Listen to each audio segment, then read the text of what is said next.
इमरान खान साहब ने जो कुछ कहा उसका एक एक लफ्ज दुरुस्त साबित हुआ और उनके मुकाबले में जर्नैलों ने और ताकतवर लोगों ने जो कुछ कहा वो एक एक लफ्ज झूठ साबित हुआ।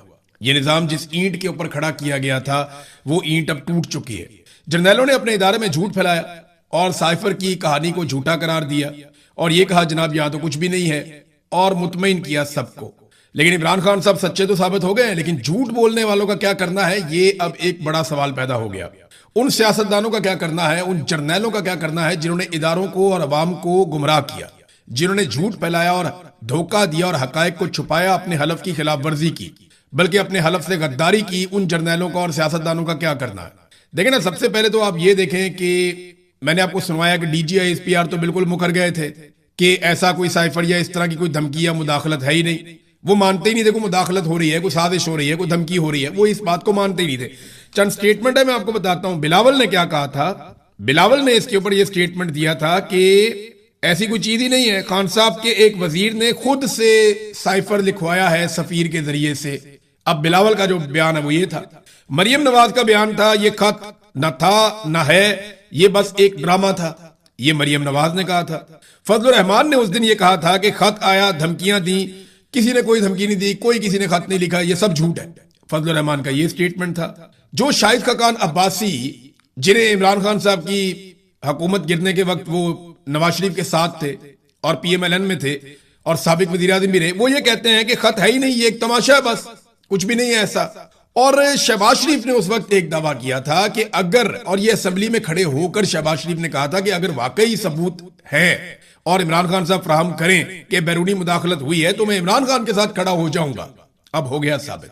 उस वक्त के जो जर्नैल थे वो बुलाकर मीटिंग्स के अंदर तमाम सहाफियों को और सबको ये कहते थे कि जनाब साइफर नाम की कोई चीज नहीं है, कोई ऐसा खत, कोई लेटर, कोई धमकी नहीं है, ये झूठ बोलते हैं। और मैं क्योंकि इसको जाती तौर पर जानता था तो मैं आपको सुनवाता हूं। एक्चुअली बहुत सारी चीजें हमें राइट टाइम का इंतजार करना पड़ता है। मैं कई मरतबा पहले आपको बता चुका हूं, लेकिन अब जरा आप इसको देखिए, आपको आइडिया हो जाएगा। ये मेरा वीलॉग है 10 मार्च 2022 का। 10 मार्च 2022 को मेरी उस वक्त के वजीर आज़म इमरान खान साहब से मुलाकात हुई थी। उस मुलाकात में इमरान खान साहब ने मुझे कुछ चीजें बताई थी और उस इंफॉर्मेशन की बुनियाद के ऊपर मैंने कुछ चीजें रिपोर्ट की थी। क्योंकि साइफर एक बड़ा हसास नौइयत का मामला था तो डायरेक्टली मैं ये नहीं कह सकता था कि मैंने एक ऐसा डॉक्यूमेंट देखा, पढ़ा, उसको अब तो सारी दुनिया ने पढ़ लिया तो अब कहने में कोई हर्ज नहीं है। लेकिन जरा ये देखिए, क्योंकि मैं और अरशद शरीफ हम दो लोग इसके बारे में जानते थे। अरशद शरीफ ने भी अपने तरीके से इसको रिपोर्ट किया था। आज उनकी बात सच्ची साबित हो गई और मैंने उसी दिन 10 मार्च को, क्योंकि इमरान खान साहब को ये पता ही 10 मार्च को चला, 9 की रात और 10 को पता चला, क्योंकि 8 तारीख को जो है वो तहरीक एतमाद लाई गई थी और 7 तारीख को साइफर आया था जिसकी बुनियाद पे बाजुआ ने जर्नैलों को कायल किया था कि इमरान खान की हुकूमत अब हमें गिरानी पड़ेगी क्योंकि अमेरिका और यूरोप हमारे खिलाफ हो रहा है। क्योंकि मेरी जब इमरान खान साहब से मुलाकात हुई थी तो उन्हें पूरा यकीन था कि इस डॉक्यूमेंट के सामने आने के बाद अब एस्टेब्लिशमेंट गंद नहीं मारेगी। और मुझे भी ऐसा लगता था कि इतना खौफनाक धमकियों वाला एक खत आ गया है, जब ये चीज एक वजीर आजम के पास आ गई है तो एस्टेब्लिशमेंट गुरेज करेगी अब तसादुम से या गंद मारने से। लेकिन हमें बिल्कुल आइडिया नहीं था कि इसके बावजूद इमरान खान साहब की हुकूमत गिराने के लिए ऐसे होछे हथकंडे अपनाए जाएंगे। और यहीं पे मैंने लफ्ज इस्तेमाल किया था जिसके ऊपर बाद में बहुत रोला पड़ा। इन्होंने कहा जनाब ये आप क्यों कहते हैं, तो ये लफ्ज पहली मरतबा इस दिन मैंने यहां इस्तेमाल किया था। देखें जी, ये मैंने आपको 10 मार्च 2022 को बताया था कि रिजीम चेंज ऑपरेशन अमेरिका करता है और एब्सोल्युटली नॉट के बयानिए के बाद ये पाकिस्तान के गले में पड़ गया। मैंने आपको ये भी बताया कि इमरान खान के पास एक सबूत है, एक ऐसी चीज उसके हाथ लग गई है कि वो अपोजिशन के गले में फंसा देगा और इमरान खान ने एग्जैक्टली वैसा ही किया। हाँ, ये अंदाजा हमारा इमरान खान साहब का भी उस वक्त और मेरा भी गलत साबित हुआ कि पाकिस्तान की मिलिट्री एस्टेब्लिशमेंट इस किस्म की बैरूनी मुदाखलत का हिस्सा शायद ना बने, और तब तो बिल्कुल ना बने जब सबूत वजीर आजम के हाथ में लग गए हैं, लेकिन वो बने। उन्होंने इस साजिश का हिस्सा बनने की कोशिश की। अब एक बात तो साबित हो गई, साजिश भी थी, मुदाखलत भी थी और एक्सटेंशन की खारिश भी थी। लिहाजा ये अब किसी और चीज की जरूरत नहीं है, सबको समझ आ गई है। देखें, अल्लाह रब्बुल इज्जत ने, इमरान खान ने कहा मेरा ईमान है कि मुझे ये जलील नहीं कर पाएंगे, और वो नहीं कर पाए। आज 4 साल के बाद इमरान खान साहब का जो सच है वो सबके सामने आकर खड़ा हुआ है। फजलुर रहमान ने कैसे इस बात का एतराफ किया कि जर्नैलों ने अमेरिका के कहने के बाद एक साजिश की और सबको बुलाकर कहा कि तहरीक अदम एतमाद को कैसे कामयाब बनाना है। ये फजलुर रहमान साहब इंकशाफ कर चुके हैं। तो जनाब ये देखें ना, फजलुर रहमान साहब ने भी एतराफ कर लिया कि हमने जर्नैलों के कहने के ऊपर, जर्नैलों ने हमें बुलाया, हम उनके साथ बैठे और उन्होंने हमें हुक्म दिया कि अब आपने तहरीक अदम एतमाद करनी है। और उन्होंने बाप पार्टी के लोग, बाकी पार्टियों के लोग, एमक्यूएम के लोग या इमरान खान की पार्टी के अंदर से तोड़े हुए एमएनएज वो इकट्ठे करके अपोजिशन को दिए कि जनाब अब आप हुकूमत गिरा दें इमरान खान की। और जनरल बाजवा और जनरल फैज का नाम लिया गया। जनरल नदीम अंजुम इसके अंदर पूरी तरह से शामिल थे, लेकिन जब फजलुर रहमान साहब ने ये इंटरव्यू दिया था उस वक्त नदीम अंजुम डीजी आईएसआई थे और ये बहुत जालिम आदमी थे। लिहाजा जो फजलुर रहमान साहब हैं उन्होंने गुरेज किया नदीम अंजुम का नाम लेने से। अगर आज वो इंकशाफ करेंगे तो वो नदीम अंजुम का नाम शायद जरूर लेंगे। नाज़रीन, तहरीक इंसाफ को अब तहरीक चलाने के लिए, हुकूमत को एक्सपोज करने के लिए, हुकूमत और एस्टेब्लिशमेंट को दीवार के साथ लगाने के लिए ऐसा मौका शायद पहले कभी नहीं मिला जो मौका उन्हें आज मिल गया है। अब उन तमाम किरदारों को, उन तमाम जर्नैलों को और सियासतदानों को बेनकाब करने का वक्त आ गया है जो धमका रहे थे, जिन्होंने ये कहा कि जनाब कुछ नहीं होता, ये तो है ही कुछ नहीं। बल्कि हम जब वज़ीर-ए-आज़म हाउस में मौजूद थे ना, आखिरी रात जब इमरान खान साहब की हुकूमत गिराई जा रही थी, तब इमरान खान साहब ने कोशिश की कि कुछ और सहाफियों को बुलाकर भी साइफर दिखा दिया जाए। उन्होंने उसे महदूद पैमाने पर डी क्लासीफाई करवाया कैबिनेट के एक इजलास में, और वो दिखाना चाहते थे, लेकिन वहां पे जो फौजी मौजूद थे उनमें से एक ने, मैं, शहीद अरशद शरीफ और एक और जर्नलिस्ट हमारे साथ शायद साबिर भाई थे मेरे ख्याल में, हम वहां पे खड़े थे और उन्होंने आकर हमें कहा, एक फौजी ने, कि सर इट कैरीज वेट, कि सर ये बहुत वजनी है, आप इसको मत देखें। लेकिन वो नहीं जानता था कि हम में से कुछ लोग तो इसके बारे में बहुत कुछ पहले से ही जानते हैं। इमरान खान साहब वैसे भी 27 मार्च के जलसे में इसका पोल खोल चुके थे और उससे पहले 10 मार्च को इमरान खान साहब से मुलाकात के बाद मैंने अपने वीलॉग में वो सारा रिकॉर्ड बयान कर दिया था कि इमरान खान के हाथ में एक ऐसी चीज लग गई है, और वो आज मैंने आपके सामने दोबारा आपको सुनवा भी दिया। 4 साल लग गए इस सच को, इस हकीकत को सामने आने में। आज कासिम सूरी से माफी कौन मांगेगा? इमरान खान साहब ने जब सुप्रीम कोर्ट ऑफ पाकिस्तान में बात करना चाहिए, जब वो जेल में थे वीडियो कॉल के ऊपर, तो उन्हें जजों ने चुप करवा दिया कि साइफर के ऊपर बात ना करें। साइफर के मामला रद्दी की टोकरी में गया हुआ है, वो केस इमरान खान साहब के ऊपर साबित नहीं हुआ, लेकिन कभी मौलवी लॉन्च किए गए, कभी कुछ। इंजीनियर मोहम्मद अली मिर्जा साहब ने कहा कि इसमें इमरान खान कभी नहीं बचेगा। मैं जाती तौर पे जानता हूं, उन्होंने कहा था, और बहुत सारे लोगों ने बहुत सारी बातें की थी। यहां पे सहाफियों ने कहा कि अगर ऐसा कोई लेटर होगा तो हम सहाफत छोड़ देंगे, अगर ऐसी कोई तहरीर मौजूद है या कोई धमकी मौजूद है तो हम अपना काम छोड़ देंगे। लेकिन जर्नैलों ने जो जो कहानियां सहाफियों को सुनाई, मौलवियों को सुनाई, जहां जहां पे सुनाई, वो सारी झूठी साबित हो गई। किसी एक चीज में भी कोई एक हकीकत साबित नहीं हुई। तो ये है नाजरीन साइफर, जिसने बुनियादें हिलाकर रख दी हैं। और अब इस पे ये नहीं बात की जा रही कि साइफर के अंदर लिखा क्या हुआ है। किसी को गैरत नहीं आ रही कि पाकिस्तान को धमकियां दी गई थी, किसी को शर्म नहीं आ रही कि पाकिस्तान को जो है वो दीवार के साथ लगाया गया था और बाद में हुकूमत गिरा दी गई। सारे ये बात कर रहे हैं ये मंजर आम पे कैसे आ गया, ये बाहर कैसे निकला है। और भाई साइफर बाहर निकलना ज्यादा बड़ी बात नहीं है, पूरी दुनिया में डॉक्यूमेंट लीक होते हैं। बड़ी बात यह है कि एक खुद मुख्तार मुल्क, एक आजाद मुल्क, एक एटमी कुव्वत, उसके ऊपर एक secretary of the state level का छोटा सा आदमी जो है, वो डिप्टी सेक्रेटरी था, इस लेवल का आदमी जो है डोनाल्ड लू, वो हुक्म सादर कर रहा है कि अपनी हुकूमत गिरा दो, और यहां पे अपनी हुकूमत गिरा दी गई। असल बात यह है, इसके कंटेंट पे बात होनी चाहिए, इसको पढ़ें और शर्म करें। नाज़रीन, अब देखना यह है कि पाकिस्तान तहरीक इंसाफ इस मौके से फायदा उठा सकती है या नहीं उठा सकती। इमरान खान साहब का वो बयानिया जो कहीं पे अधूरा रह गया था, वहां पे अब ये लिंक सारे मुकम्मल हो गए हैं। अब इन पे क्या किया जा सकता है देखते देखें। हमारे जो जर्नलिस्ट हैं, दानिश्वर हैं, उनकी तवज्जो इस बात पे नहीं है कि पाकिस्तान के साथ ये मौजूदा रजीम क्या कर रहा है। वो अपनी रोटियां और अपने इश्तिहार पक्के कर रहे हैं। मिसाल के तौर पे यहाँ पे अंसार अब्बासी साहब ने एक कॉलम लिख दिया कि जनाब बहुत मुश्किल काम है जो मरियम नवाज ने कर दिखाए, यानी मरियम नवाज ने बहुत मुश्किल तरीन काम कर दिखाया। ये कॉलम लिख दिया अंसार अब्बासी साहब ने। अगर वो ये कॉलम ना लिखते तो मुझे कभी भी ये सोचने का मौका ना मिलता कि वो कौन से ऐसे मुश्किल काम है जो मरियम नवाज ने कर दिखाए। यानी वोट को इज्जत दो का नारा लगा के इन्होंने बूट को इज्जत दे दी, वाकई बहुत मुश्किल काम था।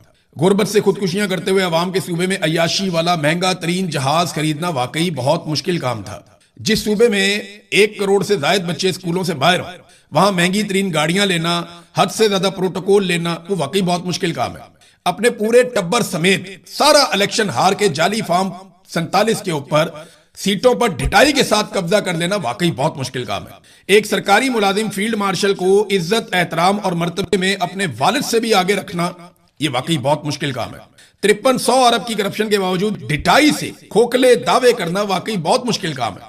मावरे अदालत हजारों लोगों को सीसीडी के हाथों कत्ल करवाना भी ये वाकई बहुत मुश्किल काम है, क्योंकि अदालत के जरिए तो ये काम नहीं हो सकता, मामला अदालत ही करना पड़ेगा, तो मुश्किल काम है। कौम के अरबों रुपए अपनी और अपने बाप की तशहीर में झोंक देना, यह भी वाकई एक बहुत मुश्किल काम है। बैड गवर्नेंस और बदतरीन मुआशी कारकर्दगी दिखाने वाले सूबे की हुक्मरान होने के बावजूद बार बार अपनी सहेलियों और साथियों के साथ बैरून मुमालिक की सैर पर निकल जाना, यह भी बहुत मुश्किल काम है। तंदूर पर रोटियां लगाना तो बहुत ही मुश्किल काम है, यानी गैर मुल्की दौरे के अंदर कौमी मफाद में, कौम के वसी तर मफाद में तंदूर पे रोटियां लगाना और ब्यूरोक्रेट्स को, इवन चीफ सेक्रेटरी को वो झूठी रोटी खिलाना, ये तो बहुत ही मुश्किल काम है, बहुत मुश्किल काम है। ये काम कोई और नहीं कर सकता था। वाकई अंसार अब्बासी साहब ठीक कहते हैं, बहुत मुश्किल था उस्मान बुज़दार के शुरू किए हुए मंसूबों पे अपनी तख्तियां लगवाना, ये बहुत मुश्किल काम है। चादर और चार दीवारी का तकद्दुस पामाल करना, लोगों के घरों को तोड़ना, खवातीन को सड़कों पे घसीटना, उनको जेलों में भरना, ये बहुत मुश्किल काम है। अपने बहनोई को बाहर से बुलाकर सरकार के अंदर हिस्सा देना, ये भी वाकई बहुत मुश्किल काम है। बहुत सारे मुश्किल काम किए, मैं गिनवाना शुरू करूं तो ये पूरा वीलॉग इन मुश्किल कामों पे ही निकल जाए जो मुश्किल काम मरियम नवाज ने या इस खानदान ने कर दिए हैं। लेकिन अंसार अब्बासी साहब हमें याद दिलाते रहेंगे कि किस किस्म के मुश्किल कामों से वो मुतासिर हुए।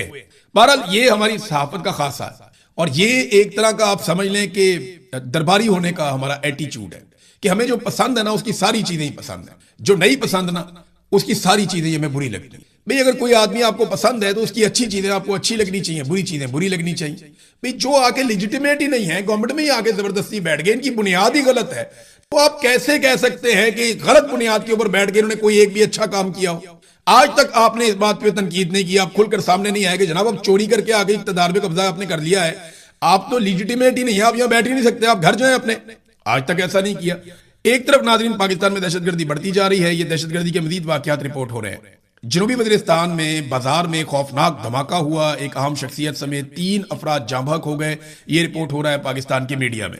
पुलिस के मुताबिक जनूबी वज़ीरिस्तान लोअर के सदर मकाम वादा बाजार में बारूदी मवाद का धमाका हुआ।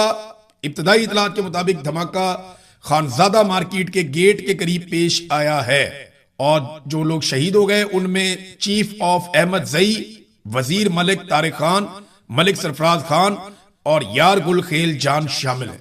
लगातार दहशतगर्दी के वाकयात बढ़ रहे हैं, और बजाय इसके कि दहशतगर्दी को कंट्रोल करें, पाकिस्तान की इंटेलिजेंस एजेंसियां वो सहाफियों को बुलाकर धमका रहे हैं कि आपने दहशतगर्दी के मामला पे बात नहीं करनी, आपने इसको डिस्कस नहीं करना, बल्कि आप अपनी तवज्जो रखें पिंकी मंशियात फरोश की तरफ, उधर जाओ, जाके उसको रिपोर्ट करो।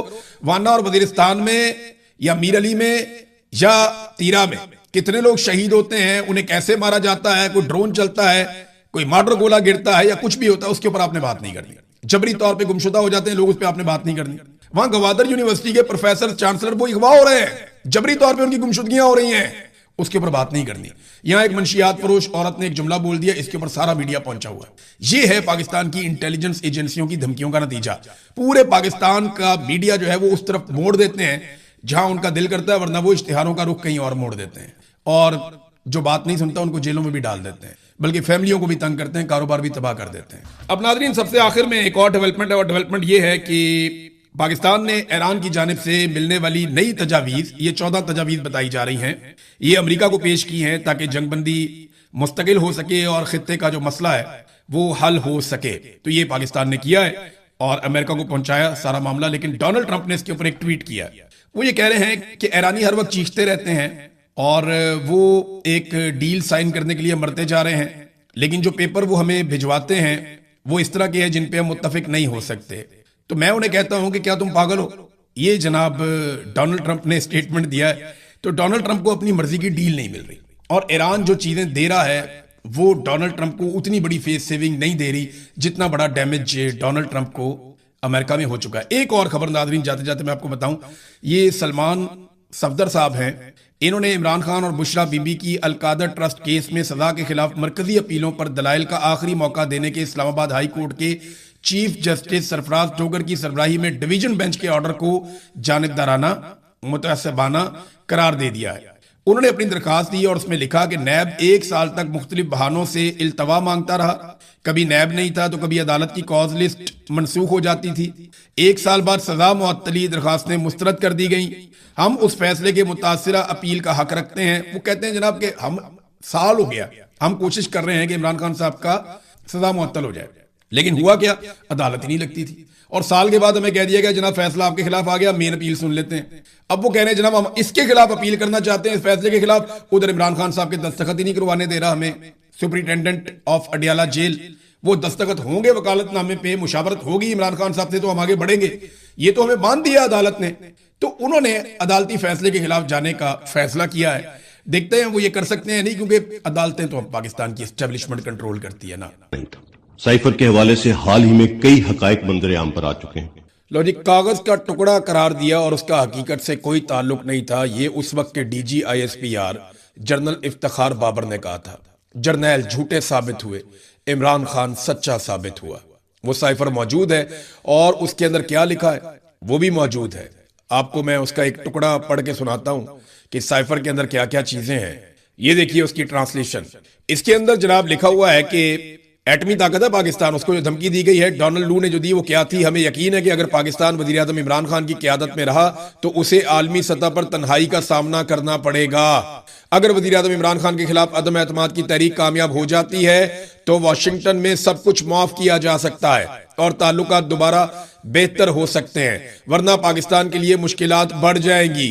ये धमकी लगाई गई अमेरिका की जानिब से पाकिस्तान को। एक एटमी ताकत है पाकिस्तान, और देखें किस तरह पाकिस्तान को ट्रीट किया गया उस वक्त, सिर्फ इमरान खान की हुकूमत गिराने के लिए। आज पूरी दुनिया को पता चल गया कि इमरान खान ने सच बोला था। अमेरिकन मीडिया ने पहले ही ये बता दिया था, लेकिन क्योंकि ये डॉक्यूमेंट मौजूद नहीं था तो उंगलियां उठाई जाती थी। आपको याद है मरियम नवाज का स्टेटमेंट कि अब कौन मुल्क हमें साइफर भेजेगा, यानी मरियम नवाज को यह पता ही नहीं था कि एक्चुअली साइफर क्या है।